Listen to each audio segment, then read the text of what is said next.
Hi hello ಎಲ್ಲರಿಗೂ ನಮಸ್ಕಾರ. Welcome back to our YouTube channel. ಇವತ್ತಿನ ಒಂದು ತರಗತಿಯಲ್ಲಿ ಬಹು ಆಯ್ಕೆ ಪ್ರಶ್ನೆಗಳನ್ನ ನೋಡ್ತಾ ಹೋಗೋಣ. ಇದು ಲೋಹಗಳು ಮತ್ತು ಅಲೋಹಗಳಿಗೆ ಸಂಬಂಧಪಟ್ಟಿದ್ದಾಗಿರುತ್ತೆ. ಲೋಹಗಳನ್ನು ತಂತಿಗಳನ್ನಾಗಿ ಮಾಡಬಹುದಾದಂತಹ ಗುಣವನ್ನ ಹೀಗಂತಾರೆ. ಏನಂತಾರೆ? ತನ್ಯತೆ ಅಂತಾರ, ಕುಟ್ಯತೆ ಅಂತಾರ, ಶಾಬ್ದನ ಅಥವಾ ಹೊಳಪು. ನೋಡಿ,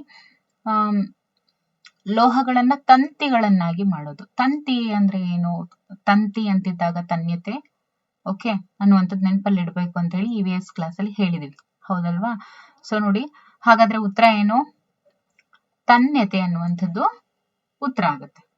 ಓಕೆ, ಇನ್ನು ಎರಡನೇ ಪ್ರಶ್ನೆ, ಅತಿ ಹೆಚ್ಚು ಕುಟ್ಯತೆಯನ್ನು ಹೊಂದಿರುವಂತಹ ಲೋಹಗಳು ಯಾವುದು? ಕಬ್ಬಿಣನ, ಚಿನ್ನ, ಅಲ್ಯೂಮಿನಿಯಂ, ಮೆಗ್ನೀಷಿಯಂ. ಯಾವುದು ಅತಿ ಹೆಚ್ಚು ಕುಟ್ಯತೆಯನ್ನು ಹೊಂದಿರುವಂತಹ ಲೋಹ?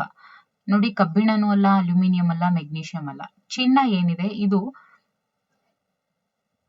ಹೆಚ್ಚು ಕುಟ್ಯತೆಯನ್ನು ಒಳಗೊಂಡಿರುತ್ತೆ. ಹಾಗಾಗಿ ನಮಗೆ ಬೇಕಾದಂತ ಡಿಸೈನ್ಸ್ ಅನ್ನ ಚಿನ್ನದಲ್ಲಿ ನಮಗೆ ಬೇಕಾದಂತ ಆಭರಣಗಳನ್ನ ಮಾಡಿಕೊಡೋದು ಇದೇ ದೃಷ್ಟಿಯಿಂದ. ಇನ್ನು ಕೊಠಡಿಯ ತಾಪಮಾನದಲ್ಲಿ ದ್ರವ ರೂಪದಲ್ಲಿರುವಂತಹ ಅಲೋಹ ಯಾವುದು? ಕೊಠಡಿಯ ತಾಪಮಾನದಲ್ಲಿ ದ್ರವ ರೂಪದಲ್ಲಿ ಇರುವಂತಹ ಅಲೋಹ ಯಾವುದು? ನೋಡಿ, ಯಾವುದು? ಕಾರ್ಬನ್ನ, ಅಯೋಡಿನ್, ಗ್ರಾಫೈಟ್, ಬ್ರೋಮಿನ್. ಉತ್ತರ ಬಂದು ಬ್ರೋಮಿನ್ ಏನಿದೆ ಇದು ಒಂದು ಅಲೋಹ. ಇದು ಯಾವಾಗಲೂ ದ್ರವ ರೂಪದಲ್ಲಿ ಇರುವಂತದ್ದು. ಹೆಚ್ಚಿನ ಅಲೋಹಗಳು ನೀರಿನಲ್ಲಿ ಕರಗಿದಾಗ ಅವು ಈ ಆಕ್ಸೈಡ್ಗಳನ್ನ ಉಂಟು ಮಾಡುತ್ತೆ. ಹೆಚ್ಚಿನ ಅಲೋಹಗಳು ನೀರಿನಲ್ಲಿ ಕರಗಿದಾಗ ಎಂಥ ಆಕ್ಸೈಡ್ಗಳನ್ನ ಉಂಟು ಮಾಡ್ತವೆ? ಅವು ಯಾವಾಗ್ಲೂ ಆಮ್ಲೀಯ ಆಕ್ಸೈಡ್ಗಳನ್ನ ಉಂಟು ಮಾಡ್ತವೆ. ಅಂದ್ರೆ ಏನು? ಅಸಿಡಿಕ್ ಆಕ್ಸೈಡ್ಸ್ ನ ಉಂಟು ಮಾಡ್ತವೆ. ಇನ್ನು ಐದನೇ ಪ್ರಶ್ನೆ, ಈ ಕೆಳಗಿನ ಯಾವ ಲೋಹವು ನೀರಿನ ಜೊತೆ ವರ್ತಿಸುವುದಿಲ್ಲ? ನೀರಿನ ಜೊತೆ ಯಾವುದು ವರ್ತಿಸೋದಿಲ್ಲ? ಮೆಗ್ನೀಷಿಯಂ ವರ್ತಿಸುತ್ತೆ, ಪೊಟ್ಯಾಷಿಯಂ ವರ್ತಿಸುತ್ತೆ, ಅಲ್ಯೂಮಿನಿಯಂ ವರ್ತಿಸುತ್ತೆ. ಆದ್ರೆ ಚಿನ್ನ ಏನಿದೆ ಇದು ವರ್ತಿಸೋದಿಲ್ಲ. ಒಂದ್ ವೇಳೆ ಅದೇನಾದ್ರೂ ಚಿನ್ನ ಏನಾದ್ರೂ ನೀರಿನೊಂದಿಗೆ ಅದು ವರ್ತಿಸಿದ್ರೆ ನಾವು ಯಾರು ಅದನ್ನ ಆಭರಣ ರೀತಿ ನಾವು ಹಾಕೊಳ್ಳಂಗೂ ಇರ್ತಾ ಇರ್ಲಿಲ್ಲ. ಓಕೆ, ನಾವು ಯೂಸ್ ಮಾಡ್ತಾನೆ ಇರ್ಲಿಲ್ಲ ಬಹುಶಃ. ಇನ್ನು ಕಾಪರ್ ಮತ್ತು ಸಿಲ್ವರ್, ಸೋಡಿಯಂ, ಜಿಂಕ್ ಇವುಗಳನ್ನು ಕ್ರಿಯಾಶೀಲತೆಯ ಇಳಿಕೆ ಕ್ರಮದಲ್ಲಿ ಬರೆದಾಗ ಯಾವ ರೀತಿ ಇರುತ್ತೆ? ಯಾವ ರೀತಿ ಇರುತ್ತೆ ನೋಡಿ. ಮೊದಲನೇದು ಇಳಿಕೆ ಕ್ರಮದಲ್ಲಿ, ನೆಕ್ಸ್ಟ್ ಇದು ಜಿಂಕ್. ಓಕೆ, ಅದರ ನಂತರ ಕಾಪರ್ ಬರುತ್ತೆ, ಅದರ ನಂತರ AG ಬರುತ್ತೆ. ಅಂದ್ರೇನು?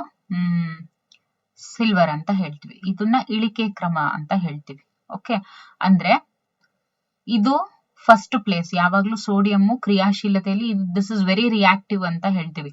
Okay, very reactive metal. ಇದಕ್ಕೆ ಕಂಪೇರ್ ಮಾಡಿದಾಗ ಇದು ಜಿಂಕ್ ಕಡಿಮೆ ರಿಯಾಕ್ಟಿವ್. ಜಿಂಕಿಗೆ ಕಂಪೇರ್ ಮಾಡಿದ್ರೆ ಕಾಪರ್ ತುಂಬಾ ಕಡಿಮೆ ರಿಯಾಕ್ಟ್ ಮಾಡುತ್ತೆ. ಕಾಪರ್ಗೆ ಕಂಪೇರ್ ಮಾಡಿದ್ರೆ ಈ ಸಿಲ್ವರ್ ಏನಿದೆ ಕಡಿಮೆ ರಿಯಾಕ್ಟ್ ಮಾಡುತ್ತೆ. ಓಕೆ, ಹಂಗ್ ನೋಡಿದ್ರೆ ಇನ್ನು ಏರಿಕೆ ಕ್ರಮದಲ್ಲಿ ಏನಾದ್ರು ನೋಡಿದಾಗ ಫಸ್ಟ್ ಸಿಲ್ವರ್ ಬರುತ್ತೆ, ಸಿಲ್ವರ್ಗಿಂತ ಜಾಸ್ತಿ ರಿಯಾಕ್ಟಿವ್ ಕಾಪರ್ ಆಗಿರುತ್ತೆ, ಕಾಪರ್ಗಿಂತ ಜಾಸ್ತಿ ರಿಯಾಕ್ಟಿವ್ ಜಿಂಕ್ ಆಗಿರುತ್ತೆ, ಜಿಂಕ್ ಗಿಂತ ಜಾಸ್ತಿ ರಿಯಾಕ್ಟಿವ್ ಸೋಡಿಯಂ ಆಗಿರುತ್ತೆ. ಏಳನೇ ಪ್ರಶ್ನೆ, ಎಲೆಕ್ಟ್ರಾನ್ಗಳ ವರ್ಗಾವಣೆಯಿಂದ ಉಂಟಾಗುವ ಬಂಧ ಯಾವುದು? ಎಲೆಕ್ಟ್ರಾನ್ಗಳ ವರ್ಗಾವಣೆಯಿಂದ ಉಂಟಾಗುವಂತಹ ಬಂಧ ಯಾವುದು? ನೋಡಿ, ಅಯಾನಿಕ್ ಬಂಧ. ಎಲೆಕ್ಟ್ರಾನ್ಸ್ ಎಲ್ಲಿರುತ್ತೋ ಅಲ್ಲಿ ಅಯಾನಿಕ್ ಬಾಂಡ್ ಇರುತ್ತೆ. ಓಕೆ, ಹೆಚ್ಚಿನ ಕ್ರಿಯಾಪಟು ಲೋಹಗಳನ್ನು ಈ ವಿಧಾನದ ಮೂಲಕ ಉದ್ಧರಿಸಲಾಗುತ್ತದೆ.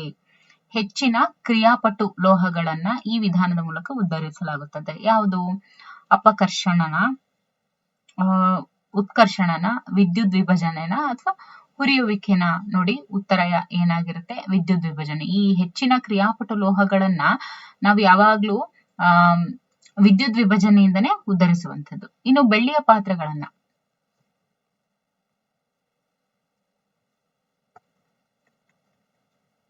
ನೋಡಿ, ಹೆಚ್ಚಿನ ಕ್ರಿಯಾಪಟು ಲೋಹಗಳನ್ನ ಯಾವಾಗ್ಲೂ ವಿದ್ಯುತ್ ವಿಭಜನೆಯ ವಿಧಾನದ ಮೂಲಕನೇ ಉದ್ಧರಿಸಲಾಗುವಂಥದ್ದು. ಇನ್ನು ಬೆಳ್ಳಿಯ ಪಾತ್ರೆಗಳನ್ನ, ಓಕೆ, ಬೆಳ್ಳಿಯ ಪಾತ್ರೆಗಳನ್ನ ಗಾಳಿಗೆ ತೆರೆದಿಟ್ಟಾಗ ಕಪ್ಪಾಗೋದಕ್ಕೆ ಕಾರಣ ಏನು ಅಂತ ಕೇಳಿದ್ದಾರೆ.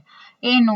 ಆಕ್ಸಿಜನ್ ಇಂದ ಅದು ಕಪ್ಪಾಗುತ್ತಾ, ಕಾರ್ಬನ್ ಡೈಆಕ್ಸೈಡ್ ಇಂದ ಕಪ್ಪಾಗುತ್ತಾ, ವಾತಾವರಣದಲ್ಲಿರುವಂತಹ ಸಲ್ಫರ್ ಇಂದ ಕಪ್ಪಾಗುತ್ತಾ, ಅಥವಾ ಹೈಡ್ರೋಜನ್ ಇಂದ ಕಪ್ಪಾಗುತ್ತಾ?